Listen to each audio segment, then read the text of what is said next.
Yeah. Yes. Welcome back to our UK Story YouTube channel. පහුගිය දවස් ටිකේ පොඩි කැස්සක් තිබුණා දැන් නම් හොඳයි. හැබැයි වොයිස් එකේ වෙනසක් ඔයගලන්ට තේරෙනවා ඇති. මේ තමයි මම ස්කොට්ලන්ඩ් වල ගේන අන්තිම vlog එක. ඔයගොල්ලෝ දන්නවනේ අපි ස්කොට්ලන්ඩ් ඇවිල්ලා මුලින්ම හිටියේ එඩින්බරාවල. ඊට පස්සේ අපි ආවා ග්ලාස්ගෝ වලට. දැන් අපි මේ ස්කොට්ලන්ඩ් හයිලෑන්ඩ්ස් වලට යන ගමන් ඉන්නේ. ග්ලාස්ගෝ වල ඉඳලා පැය 3ක විතර ඩ්‍රයිව් එකක් තියෙනවා හයිලෑන්ඩ්ස් වලට. අපි මගදී නැවතුණා කන්න. I want food that tastes good. That's all.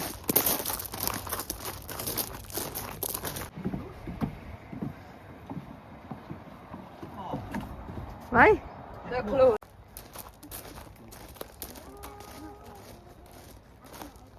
කන්න නම් ලැබුණේ නැහැ.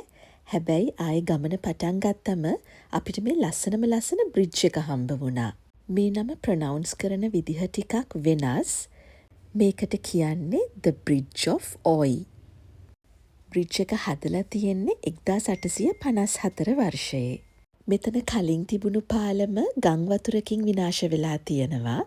ඊට පස්සේ තමයි ජේම්ස් ඩ්‍රෙජ් කියන එන්ජිනියර් විසින් Bridge of Oy එක හදලා තියෙන්නේ.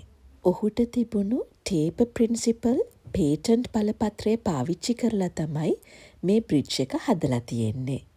බ්‍රිජ් එක අඩි 155ක් දිගයි. ඔගොල්ලෝ දැන් දකි වෝනින් කියලා ගහලා තියෙනවා බ්‍රිජ් එකේ එකවර ඉන්න පුළුවන් මිනිස්සු 50 දෙනෙකුට විතරයිලු. Bridge of Oy එක හදලා තියෙන ඩිසයින් එක පාරම්පරික සස්පෙන්ෂන් බ්‍රිජ් එකක් හදනවට වඩා ඉක්මනින් හදන්න පුළුවන්ලු. ඒ වගේම ලාභදායීලු. මේ පාලම හැදෙන්නෙත් Oy කියන ගඟ තරණය කරන්න.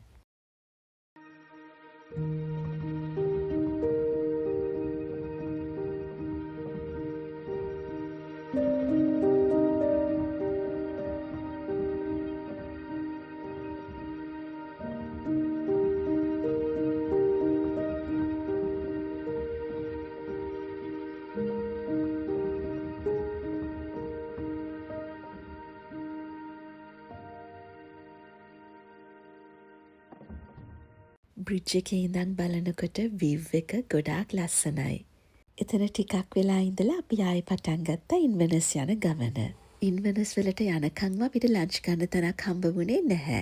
මං කලිනුත් මේක කිව්වා ස්කොට්ලන්ඩ් හයිලෑන්ඩ්ස් වල කැපිටල් සිටි එක විදිහට සැලකෙන්නේ ඉන්වර්නස්. හරි මං දැන් ඔයගලන්ට ස්කොට්ලන්ඩ් ට්‍රිප් එකේ සමරි එකක් ගේන්නම්. ස්කොට්ලන්ඩ් සයිට් සීයිං වලට ගොඩක් ප්‍රසිද්ධ එඩින්බරා. ස්කොට්ලන්ඩ් වල ස්වභාවික සෞන්දර්ය බලන්න ආසාවෙන් ඉන්නවා නම් ග්ලාස්ගෝ, ග්ලෙන්කෝ, ඉන්වර්නස් කියන පැති චුට්ටක් ස්ටඩි කරලා විසිට් කරන්න. ඕවරෝල් ස්කොට්ලන්ඩ් ට්‍රිප් එක හරිම ෂෝක්. අපි අන්තිම දවසේ රෑ හිටියේ ඉන්වර්නස් වල තියෙන ප්‍රමියර් ඉන් එකේ.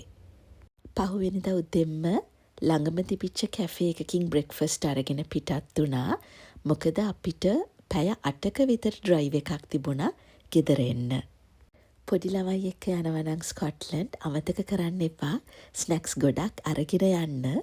මොකද ගමන දිගයි. ඒ වගේම මගදී හම්බ වෙන්නේ නැහැ සුපර් මාකට්ස්, සර්විස් ස්ටේෂන්ස් ඇරෙන්න අපිට නවත්තලා ඕන දෙයක් ගන්න.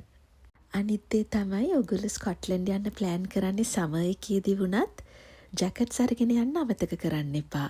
මොකද ස්කොට්ලන්ඩ් වල උෂ්ණත්වය unpredictable. අපි කන්න නැවැත්තුවා.